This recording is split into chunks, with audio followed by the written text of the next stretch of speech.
You want to reach out. How do you, television's very fast. You get 15 minutes to rehearse and then you're on. How do you, is it a switch on, switch off, or you get in the zone? Oh, look, the timing of things, we were given like 10 minutes to, on average, to do a scene, whatever scene it was. Some were a bit longer, some were a bit shorter, but that was the average. So you knew that you had to be prepared, know your lines, have worked out the shape of the scene for yourself, for your own character, and also be free to respond to what you were given from another actor. So it was actually quite complex. And that scene, you know, I mean, Gerda was such a wonderful actor that the way she was dealing with Kath in that scene where Kath breaks down and says, you know, haven't I suffered enough, was so right that it gave me somewhere to go as an actor. And so it's all, oh yeah, how do... There was a scene with Paula Duncan where she comes in and says something like, well, aren't you sick of playing Joan of Arc or Joan whatever? Yeah. And she admits to you that, or to Kath, that sometimes she wanted to belt up her own child when it was screaming or whatever, and Kath turns around and says she was dying a lot. And that's such a hard line to deliver, she was dying. Well, kind of no, not really. It's an easy line to deliver because it gives you the reason. You know, in that moment, every viewer knew what Kath was made of. Every viewer knew that she was somebody who had really considered what she'd done when she killed her child, you know. And it was logical. I remember Kendall Flanagan directed that, and Paula and I got together and we talked about how we were going to do it, and he was like, ooh, this is really nuanced, this scene, it's really nuanced. And we said, look, we're just going to do it. Don't think about it too much and don't give us too much direction. We're just going to do it. Where do you want us to be? So you want the blocking to be X, Y, and Z. I'm going to come in the door and I'm going to talk about her. And there was a moment for me where I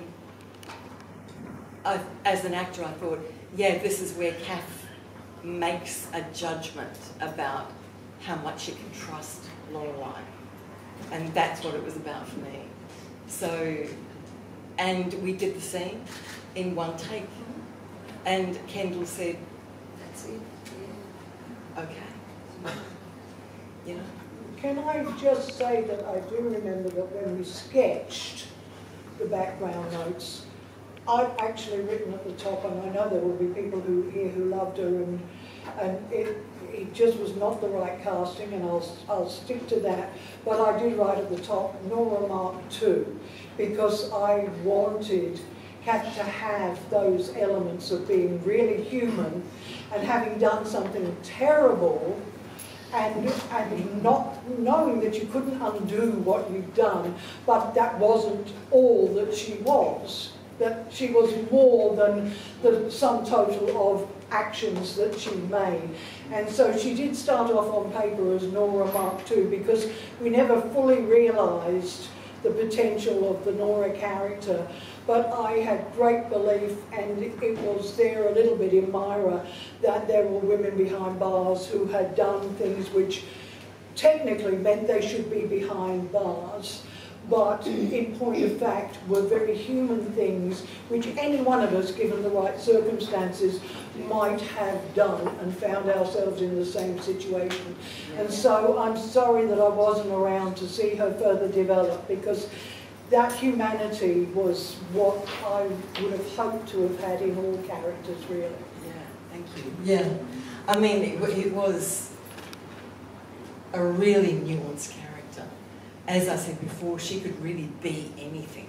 She could do anything. She could make up her mind to be a complete arsehole to everybody around her, and she would carry that out. But her love for